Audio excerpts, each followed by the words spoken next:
Pon ra cho mình nhờ tờ rồi đó. Pon ra cho mình nhờ tờ nữa. Nó lô mà cái lông xưa.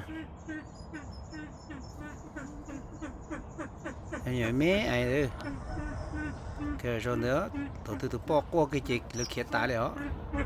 Em gột tá liền đó, tôi bỏ chiếc qua để tờ lọ xưa. Bỏ chiếc chua này chỉ là tờ lọ. Tôi bỏ con tí nó chỉ là xích tôi khiến gột tá này nữa.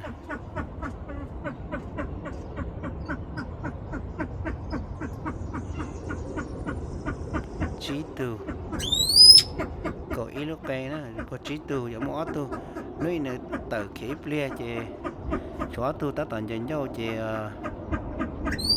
tua là chỉ tờ chỉ lấy vậy tua là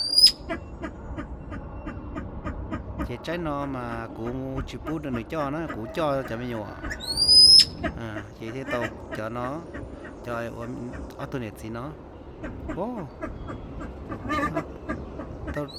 nó trâu tu yeah tôi trâu tu bộ cổ ở lúc đấy nè tôi chỉ tôi cổ tu tơ chỉ đâu chỉ tiếng chảy nhau ấy chỉ đâu nè thì của nơi tờ kia nè chỉ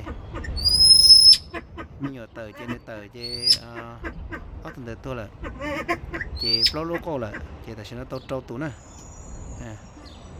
trâu tu nè nhận ra mà lại xin thôi lỡ nè liếc nhỏ cái đó lỡ nhỏ lỡ đi non nữa nhìn nhiều đi non nữa nhận ra nè chỉ cho con nó chỉ chờ tao muốn gì chờ lại tới kia lại nhưng lo này vẫn là tên nó đi đó lo vẫn là tên nó đấy đó chờ bao giờ tới kia này